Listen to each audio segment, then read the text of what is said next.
본문에 보면 하나님께서 아브라함에게 이삭을 바치라고 명령합니다. 아브라함에게 있어서 이삭은 자신의 생명보다 더 귀중한 존재지 않습니까? 그런데 하나님은 왜 아브라함에게 이삭을 번제물로 바치라고 요구했을까요? 왜 하나님은 이러한 비윤리적인 일을 아브라함에게 요구했겠습니까? 우리가 믿는 하나님은 윤리적인 하나님이에요. 우리가 믿는 하나님은 도덕적인 하나님이세요. 하나님이 계시기 때문에 이 세상에 도덕이 존재합니다. 그렇기 때문에 하나님이 존재하지 않는다면 도저히 도덕성이 존재할 수가 없어요. 우리가 믿는 하나님이 그런 도덕적인 하나님인데 그 하나님이 왜 아브라함에게 비윤리적인 일을 강요했을까요? 이 말을 오늘날 우리의 상황 속에서 적용해서 다시 표현하자면, 여러분, 왜 하나님께서는 우리 믿음의 성도들이 신실하게 신앙생활을 함에도 불구하고 어려운 일에 부딪히게 되고 기가 막힌 어려움에 처하게 될까요? 왜 하나님이 그걸 허락하실까요? 왜 우리는 그런 어려운 상황과 그 어려운 시련에 처하게 되겠습니까? 하나님께서 그런 상황을 허락하시는 이유는, 하나님은 때때로 믿음의 성도들이 자신의 가장 소중한 것들을 하나님 앞에 내려놓고 포기할 수 있는가를 시험하신다는 사실입니다. 하나님은 우리를 축복하시기 위해서 시험하시는데 하십니다. 하나님만이 우리의 삶의 우선순위인가 아닌가를 하나님이 확인하신다는 사실입니다. 하나님이 예비하신 그 복을 우리가 받기 위해서는 우리의 삶에 누가 우선순위인가, 하나님이 과연 나의 삶의 우선순위인가를 하나님이 확인하시고 시험하신다는 사실을 우리는 알아야 합니다. 하나님은 아브라함에게서 동일한 시험을 하셨습니다. 아브라함에게서 하나님이 하나님이시고 최우선순위인가를 확인하셨다는 사실입니다. 여러분, 아브라함은 100세에 기적같이 얻은 아들이 이삭입니다. 약속의 아들입니다. 수십 년 동안 하나님 앞에 기도하고 신앙생활하다가 하나님 앞에 약속을 말씀을 믿고 얻은 아들입니다. 그런데 이 귀중한 아들을 하나님께서 바치라고 요구하십니다. 왜 하나님께서 아브라함에게 그런 요구를 하셨을까요? 그 이유는 창세기 22장 1절에 보면 나와 있는데, 하나님께서 아브라함의 믿음을 시험하기 위해서 요구하셨다라는 거예요. 여기서 우리는 창세기의 시험과 신약이 나오는 야고보서의 시험이 다르다라는 것을 알아야 합니다. 여러분, 시험은 주로 세 가지 종류가 있습니다. 먼저 하나는 뭐냐면 예수 믿는 신앙 때문에 어려움을 당하는 시험. 우리가 믿음으로 살아갈 때 손해봐야 되고 어려움 당하는 것이 있습니다. 그런 시험이 우리들에게 있다라는 거예요.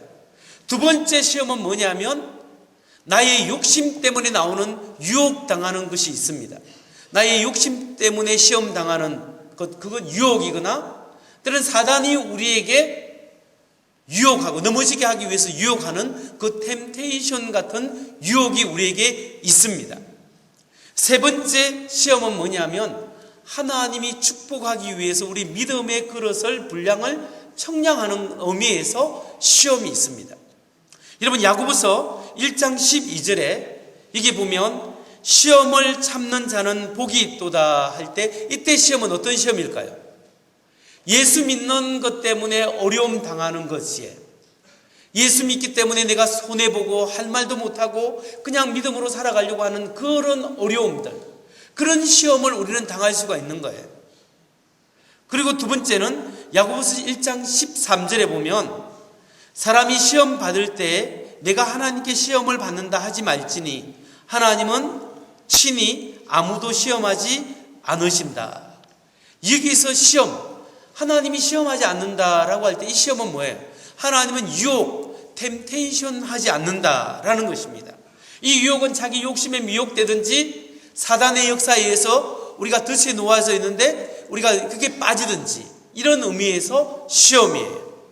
그런데 이런 유혹과 창세기에 나오는 테스트는 다릅니다. 창세기 12장, 오늘 22장에 나오는 아브라함이 당하는 시험은 일종의 테스트입니다. 어떤 테스트냐 하면은 사람 속에 있는 생각과 마음과 뜻을 드러내기 위한 하나님의 테스트입니다. 아브라함이 하나님이 예비하신 그 복을 받을 수 있는지 없는지를 확인하기 위한 시험이라는 거예요. 그러니까 사단이 주는 시험은 어떤 거예요? 우리를 넘어지게 하고 실망케 하고 낙심케 합니다. 우리를 낙심케 하는 것이 사단이 주는 시험이에요. 근데 하나님이 주는 시험은 뭐예요? 우리가 하나님의 복을 받도록 하게 하고 우리의 믿음의 분량을 한 계단 업그레이드 시키기 위한 테스트가 하나님이 주시는 시험이다라는 거예요. 그러니까 하나님이 주시는 시험에는 딱 한 가지 문제만 출제됩니다. 수능 시험에는 여러 가지 엄청나게 많은 질문들이 나오지만 하나님의 시험에는 딱 한 가지 문제가 출제됩니다. 어떤 문제일까요? 그것은 우리의 가장 소중한 것을 하나님께 드릴 수 있는가? 여러분의 가장 소중한 것을 하나님께 드릴 수 있는가? 이것을 하나님께서 테스트하신다는 사실입니다. 여러분, 우리가 예수 믿는 사람은 하나님이 나의 모든 것 되어야 합니다. 이게 미니멈이에요. 이것이 가장 적은 기준이에요. 예수님이 나의 구주시고 하나님이 나의 아버지시다. 하나님이 나의 모든 것 되신다. 이런 신앙 고백이 반드시 있어야 합니다. 이것이 구약에서 요구하는 우리의 믿음의 사람에게 요구하는 최소한이었고 신약에도 마찬가지입니다. 신약 성경에 보면 누가복음 14장 26절로 27절 말씀 같이 한번 읽어볼까요? 시작. 무릇 내게 오는 자가 자기 부모와 처자와 형제와 자매와 및 자기 목숨까지 미워하지 아니하면 능히 나의 제자가 되지 못하고 누구든지 자기 십자가를 지고 나를 쫓지 않는 자도 능히 나의 제자가 되지 못하리라. 아멘. 이 말씀에 보면 예수님의 제자가 되는 사람은 부모와 처자와 형제와 자기 목숨까지 미워하지 아니하며, 이 말은 부모와 처자식을 다 버리라는 뜻이 아니에요. 부모도 중요하고 자녀도 중요하고 자기 가진 것도 다 중요해요. 그러나 그 모든 것보다 예수 그리스도가 더 우선순위가 되어야 한다는 것입니다. 예수님을 따르기로 한 사람은 예수님이 나의 모든 것이 되어야 합니다. 이것이 신약 성경이 우리에게 요구하는 신앙의 이 그리스도인이냐 아니냐의 기준점이에요. 그렇기 때문에 여러분, 우리가 삶을 살다 보면 내가 귀중히 여기는 것들이 있습니다. 내가 가장 귀중히 여기고 이것을 위하여 살아왔고 이것을 위하여 내가 그동안 정성을 쏟았고 이것이 나의 삶에 보람을 주는 그런 것이 있습니다. 그게 나의 가장 삶에 중요한 것이 있는데 그것이 뭐냐 하면 나의 이삭입니다. 오늘 하나님께서 우리에게 축복하기 위해서는 그 나의 이삭, 나의 삶의 가장 중요한 것을 하나님으로 바꾸라고 요구하시는 거예요. 나의 가장 중요한 이삭이 주님이 되어야 한다는 사실을 우리에게 알려주는 겁니다. 여러분, 여러분의 이삭, 나의 이삭은 무엇입니까? 내가 평생 동안 수고하고 애쓰면서 이것 때문에 보람을 느끼고 이것 가지고 내가 살아가는 것이 있는 나의 이삭, 그것이 무엇입니까? 그것이 무엇이든지 간에 하나님 앞에 드려야 합니다. 어떤 사람은요, 자기의 사업 이걸 위하여 일구고 밤이나 낮이나 이것 때문에 열심히 사는 사람이 있습니다. 그래서 믿음 생활은 등한시하면서 그 사업장이 자기의 우상이 되고 자기의 이삭이 되는 거예요. 여러분, 어떤 사람은 자기의 자녀가 우상이 되는 사람이 있습니다. 어떤 사람은 남편이 우상이 되는 사람이 있습니다. 여러분의 가장 소중한 것이 무엇이든지 간에 그것이 소중하지 않다라는 것이 아니라 그 모든 것보다 하나님이 우선순위가 되어야 한다는 사실을 우리에게 말씀하시는 겁니다. 하나님께서 우리를 축복하기를 원합니다. 축복하시기 전에 우리의 우선순위를 점검합니다. 너의 가장 중요한 것은 무엇이냐? 그것이 내가 되어야 한다. 왜냐하면 하나님의 목숨을 바쳐 하나님의 가장 중요한 걸 바쳐 우리의 생명을 사셨기 때문에, 우리를 살려주셨기 때문에, 하나님의 가장 중요한 우선순위를 우리에게 주셨기 때문에 우리의 가장 중요한 우선순위도 하나님이 되어야 한다고 요구하시는 거예요. 그렇게 될 때 우리가 하나님이 예비하신 복을 받을 수 있는 거예요. 오늘 하나님께서 축복하기 위해서 어려움 주실 때가 있습니다. 그때 우리에게 반드시 점검하실 겁니다. 너의 우선순위가 무엇인가? 주님, 나의 가장 중요한 것들 많이 있지만 하나님이 나의 가장 중요한 분입니다. 고백하시는 여러분 되시기 바랍니다. 다음으로 우리가 살펴볼 것은 하나님께서 우리에게 복을 주기 위해서 시험하시는데요, 하나님의 시험에 합격할 수 있는 신앙의 자세는 무엇인가? 하나님의 시험 속에서도 하나님 앞에 인정받을 수 있는 신앙의 자세, 그것은 무엇일까요? 하나님이 예비하신 복을 받을 수 있는 신앙의 자세는 하나님의 말씀만 붙잡고 하나님의 공급하심을 굳게 믿는 신앙이에요. 어떤 상황 속에서도 하나님의 말씀을 붙잡고 하나님이 예비하시고 하나님이 반드시 공급해 주시고 채워주실 것이다, 이 믿음으로 나아가는 사람을 하나님께서 축복하신다는 사실입니다.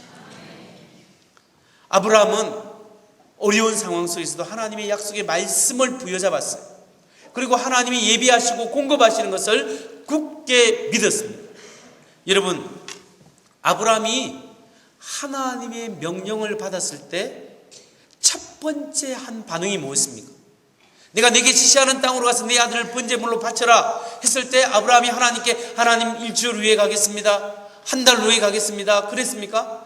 아니요. 즉시 그 다음날에 아침 일찍 일어나서 종 2명과 함께 자기 아들 이삭을 데리고 모리아 산을 향해서 출발해 갔습니다. 사흘길이 걸렸습니다. 사흘 동안 걸어갔습니다.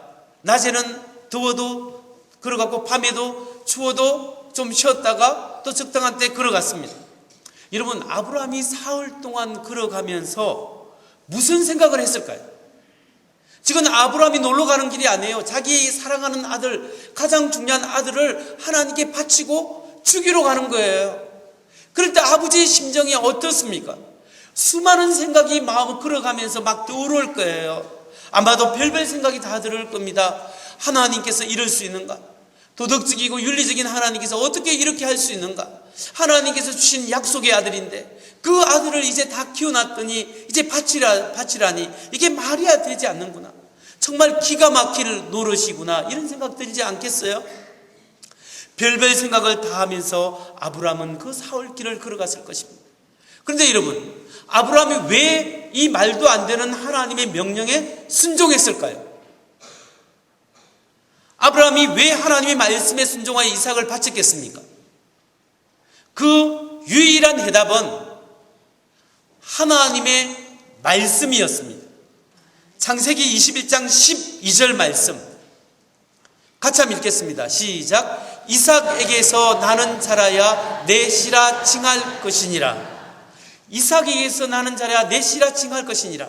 이게 창세기 21장에 있어요. 오늘 우리 본문은 창세기 22장 말씀이에요. 22장 전에 21장에 아브라함이 속으로 하갈에서 나온 이스마엘도 내 자손이 그 축복의 아들이지 않을까 생각했는데 하나님께서 확실하게 말씀하시는 게 뭐냐면 이삭을 통해서 축복하겠다. 이삭에게서 나는 자라야 내 씨고 내가 내게 약속한 그 모든 약속의 주인공이 되게 해주겠다. 이렇게 말씀하셨어요. 그러니까 이게 무슨 말이냐면 창세기 12장, 15장, 17장, 19장에 하나님의 약속들이 나오는데 하나님께서 아브라함에게 너희 본토 친척 아비집을 떠나 내가 내게 지시할 땅으로 가라 했을 때 하나님이 축복하셨잖아요. 땅을 주겠다, 내 이름을 창대케 하겠다, 내 자손의 후손을 번성케 하겠다, 바다의 모래알과 하늘의 별처럼 수많은 자손을 내게 주겠다고 하나님이 약속하셨습니다. 근데 그 하나님의 약속이 누구를 통하여? 이삭을 통하여 하나님께서 주시겠다고 약속을 하셨습니다. 그런데 이 창세기 22장에 오니까 하나님이 그 아들을 번제로 죽여서 번제로 바치라고 합니다. 그러니까 아브라함이 이 기가 막힌 상황 속에서 뭘 붙잡았습니까? 하나님이신 21장의 약속의 말씀을 붙잡았습니다. 이삭에게서 나는 자라야 내 씨라 칭함을 받을 것이니라. 이 말씀을 붙잡고 아브라함은 나아갔습니다. 그래서 하나님께서 죽여도 살릴 것이다, 죽여도 살릴 것이다, 이런 신앙으로 부활신앙이 아마 있었지 않았을까요? 이삭이 산을 올라갈 때 묻습니다. 아버지, 불과 나무는 준비되었는데 양은 어디 있습니까? 번제할 양은 어디 있습니까? 아브라함이 말합니다. 하나님이 친히 준비하시리라. 그러면서 올라갔습니다. 이런 믿음을 히브리서 신약성경 히브리서 11장 19절에서는 이렇게 이야기합니다. 같이 한번 읽을까요? 시작. 저가 하나님이 능히 죽은 자 가운데서 다시 살리실 줄을 생각한지라. 비유컨대 죽은 자 가운데서 도로 받은 것이니라. 이 신앙이 어떤 신앙이에요? 하나님이 죽여도 다시 살리실 것이다. 부활 신앙을 가진 거예요. 이 신앙이 아브라함의 신앙이 어떤 신앙이에요? 오직 하나님의 말씀만을 붙잡는 신앙이에요. 아브라함은 기가 막힌 어려움 속에서 하나님의 말씀을 붙잡았어요. 여러분, 이렇게 하나님의 말씀을 붙잡고 믿음으로 나아가는 사람에게 하나님이 축복하시는데 어떤 축복이 있는지 아십니까? 하나님의 공급하심, 예비하심의 축복이 있어요. 아브라함이요, 이삭이 물어보니까 하나님이 친히 준비하시리라 이야기했잖아요. 그래서 그리고 믿음으로 산에 올라갔잖아요. 이삭을 이렇게 제단 위에 묶어놓고, 이삭도 착한가 봐요. 아버지가 시키는 대로 올라갔어요. 칼을 가지고 죽이려고 하는데 이삭도 가만히 있죠. 근데 아브라함이 그냥 이렇게 진짜로 아들을 바치려고 한 거예요. 하나님이 그 행위를 보셨고 마음을 보셨어요. 그래서 멈춰라 했잖아요. 그래, 내가 이제야 네가 나를 경외하는 줄 알았다 말씀하시고 하나님이 축복하십니다. 그래서 그때 아브라함이 어떻게 했습니까? 고개를 이렇게 돌려보니까 주위에 양이 숯불 사이에 뿔이 걸려 있는 거예요. 그래서 그 양을 잡아서 대신 번제물로 올려드렸잖아요. 근데 여기서 문제가 있어요. 질문이 있습니다. 뭐가 질문이 있냐면, 이 숫양이 언제부터 여기에 있었을까요? 아브라함이 아들을 죽이려고 약 할 때 뿅 하고 나타났을까요? 아니에요. 아마도 하나님께서 네가 내게 지시하는 땅으로 가라 사흘 길 전에 아브라함에게 말씀하실 때 하나님은 미리 사흘 전에 저쪽에서 숫양을 준비했을 거예요. 아브라함이 온갖 고뇌 속에서 내가 정말 이렇게 하나님 말씀에 순종해야 되나 말아야 되나 하면서 믿음으로 말씀 붙잡고 고민하면서 사흘 길을 걸어갈 때 어쩌면 하나님께서 숫양을 사흘 길로 걸어오게 하실 겁니다. 아브라함이 산 밑에 도착하기 전에 먼저 이 숫양은 아브라함의 믿음을 통하여 하나님께서 산을 올라가게 했을 거예요. 아브라함이 산을 올라가고 있을 때, 아들과 함께 비참한 비통한 심정으로 올라가고 있을 때 이미 그 숫양은 산 정상에 가 있었을 거예요.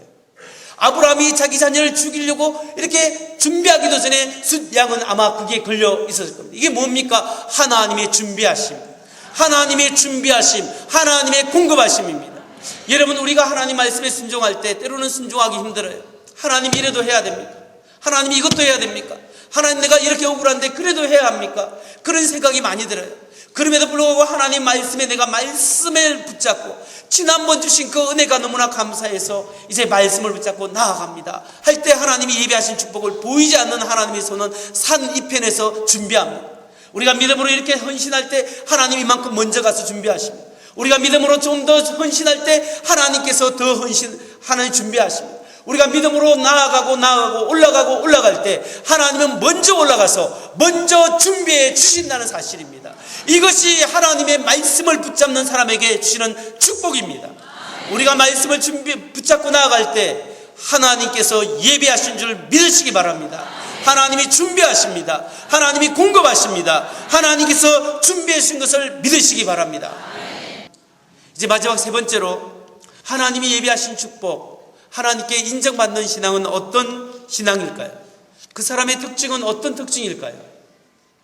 하나님의 복을 누릴 수 있는, 인정받는 신앙은 자신의 삶이 온전히 하나님 앞에 드려졌다는 사실을 인정하는 신앙이에요. 나의 인생은, 한번 하나님께 드려진 인생은 온전히 내 것이 아니라 하나님의 것입니다 라고 고백하는 사람이 하나님의 복을 받을 수 있는 사람입니다. 여러분, 우리가 우리 자신의 것이 아닌 것을 고백해야 합니다. 모든 그리스도인들은 우리 자신이 하나님께 드려진 것을 인정해야 합니다. 그래서 나는 내 것이 아니고 하나님의 것입니다, 이 고백이 있어야 합니다. 오늘 본문에 나타났던 아브라함이 바로 그런 신앙의 소유자였습니다. 아브라함은 자신의 아들 이삭을 바치고자 했을 때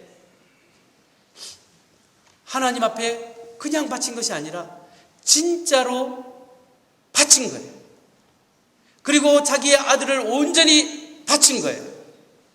자기의 것으로 여기지 않았습니다. 이걸 우리가 어떻게 알 수 있냐면 창세기 22장 19절 말씀입니다. 같이 한번 읽어볼까요? 시작.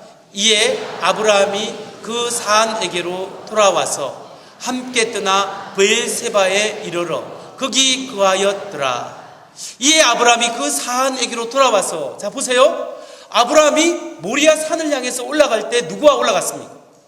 종 두 사람은 사람들은 저 밑에 있었고 아브라함과 아들 이삭과 함께 두 사람이 올라갔잖아요.